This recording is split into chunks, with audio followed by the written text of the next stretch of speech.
ನಮಸ್ಕಾರ ಸ್ನೇಹಿತರೆ, ಶ್ವೇತಾರಾಣಿ ಅಡುಗೆ ಮನೆಗೆ ಸ್ವಾಗತ. ಇವತ್ತು ಅವಲಕ್ಕಿ ಸುಸ್ಲವನ್ನು ನೋಡೋಣ. ಬೇಕಾಗಿರ್ತಕ್ಕಂಥ ಇಂಗ್ರೀಡಿಯೆಂಟ್ಸು: ಕಡಲೆಕಾಯಿ ಬೀಜ, 5 ಹಸಿಮೆಣಸಿನಕಾಯಿ ತೊಗೊಂಡಿದ್ದೀನಿ, ಹಾಗೆ 2 ಮೀಡಿಯಮ್ ಸೈಜ್ ಈರುಳ್ಳಿಯನ್ನು ನಿಮ್ಮ ಎದುರುಗಡೆನೇ ಕಟ್ ಮಾಡ್ಕೊಳ್ತಾ ಇದ್ದೀನಿ. ಹಾಗೆ ಹುರಿಗಡಲೆ, ಇಟ್ಸ್ ವೆರಿ ಇಂಪಾರ್ಟೆಂಟ್, ತೊಗೊಳ್ಳೇಬೇಕು ನೀವು.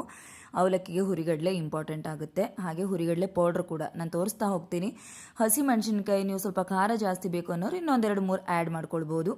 ನಾವು ಸ್ವಲ್ಪ ಸಾತ್ವಿಕ ಆಹಾರ ತಿನ್ನೋರು ಅಂದರೆ ಖಾರ ಕಡಿಮೆ ತಿಂತೀವಿ. ಸೊ ಅವಲಕ್ಕಿಯನ್ನು ನೋಡ್ತಾ ಇದ್ದೀರಾ ನೀವು. ಜಾಸ್ತಿ ಹೊತ್ತು ಅವಲಕ್ಕಿಯನ್ನು ನೆನೆಸಿಟ್ಕೊಳ್ಬಾರ್ದು ಸ್ನೇಹಿತರೆ.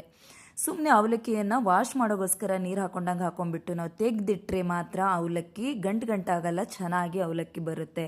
ನೀವು ನೋಡ್ತಾ ಇದ್ದೀರಾ, ಜಸ್ಟ್ ನಾನು ವಾಶ್ ಮಾಡಿಬಿಟ್ಟು ಒಂದು ತಟ್ಟೆಯಲ್ಲಿ ತೆಗೆದಿಟ್ಕೊಳ್ತಾ ಇದ್ದೀನಿ. 1-2 ನಿಮಿಷದಲ್ಲಿ ಅದು ನೀರನ್ನು ಅಬ್ಸರ್ವ್ ಮಾಡಿಕೊಂಡು ಚೆನ್ನಾಗಿ ಬಿಡಿ ಆಗುತ್ತೆ. ನೀವು ನೀರಲ್ಲೇ ನೆನೆ ಹಾಕಿದರೆ ಅದು ಅಂಟಂಟಾಗಿಬಿಡುತ್ತೆ, ಅವಲಕ್ಕಿ ಚೆನ್ನಾಗಿರೋದಿಲ್ಲ. ಸೊ ಇವಾಗ 1-2 ನಿಮಿಷ ಹಾಗೆ ಬಿಟ್ಬಿಡಿ. ಒಗ್ಗರಣೆಗೆ 2 ಟೇಬಲ್ ಸ್ಪೂನ್ ಎಣ್ಣೆಯನ್ನು ಜಾಸ್ತಿ ನಾನು ಯೂಸ್ ಮಾಡೋದಿಲ್ಲ, ಇವಾಗಲೇ ಹೇಳಿದ್ದೀನಿ ನಾನು. ಒಗ್ಗರಣೆಗೆ ಜೀರಿಗೆ, ಸಾಸಿವೆ, ಬಿಳಿ ಎಳ್ಳು 3 ಸೇರಿಸಿಟ್ಕೊಂಡಿದ್ದೀನಿ, ಹಸಿಮೆಣಸಿನ್ಕಾಯಿ ಹಾಗೆ ಕರಿಬೇವನ್ನು ಹಾಕಿ ಚೆನ್ನಾಗಿ ಮಿಕ್ಸ್ ಮಾಡ್ಕೊಳ್ಳಿ.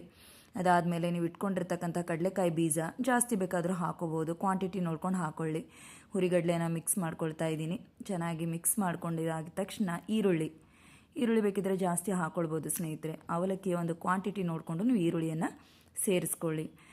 ರುಚಿಗೆ ತಕ್ಕಷ್ಟು ಉಪ್ಪು, ಅವಲಕ್ಕಿಯನ್ನು ನೋಡಿಕೊಂಡೇ ನೀವು ಉಪ್ಪನ್ನು ಹಾಕ್ಕೊಳ್ಬೇಕಾಗುತ್ತೆ. ಅವಲಕ್ಕಿ ಒಂದು ಅರ್ಧ kg ಇದ್ದರೆ ಎಷ್ಟು ಬೇಕು ಕ್ವಾಂಟಿಟಿ ನೋಡ್ಕೊಳ್ಳಿ.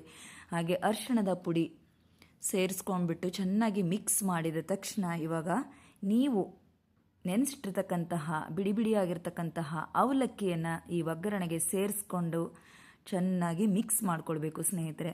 ತುಂಬ ಜನ ಹೇಳ್ತಾರೆ ಅವಲಕ್ಕಿಗೆ ಜಾಸ್ತಿ ಎಣ್ಣೆ ಬೇಕು, ಆವಾಗಲೇ ಚೆನ್ನಾಗಾಗುತ್ತೆ ಅಂತ. ಏನೂ ಇಲ್ಲ, ಎಣ್ಣೆಯಿಂದ ಖಂಡಿತ ಟೇಸ್ಟ್ ಬರೋದಿಲ್ಲ. ನಾವು ಹೇಳೋದು ಅದು ಶುದ್ಧ ತಪ್ಪು.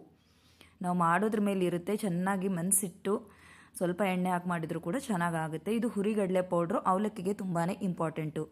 ಹುರಿಗಡಲೆ ಪೌಡ್ರನ್ನು ಹಾಕಿ ಚೆನ್ನಾಗಿ ಮಿಕ್ಸ್ ಮಾಡಿಕೊಂಡ್ರೆ ನಮಗೆ ಬಿಸಿ ಆಗಿರ್ತಕ್ಕಂತಹ ಅವಲಕ್ಕಿ ತಿನ್ನೋದಕ್ಕೆ ಸಿದ್ಧವಾಗಿದೆ. ಬೇಕಿದ್ರೆ ಲೆಮನ್ನ ಸೇರಿಸ್ಕೊಳ್ಬೋದು. ನಮಸ್ಕಾರ.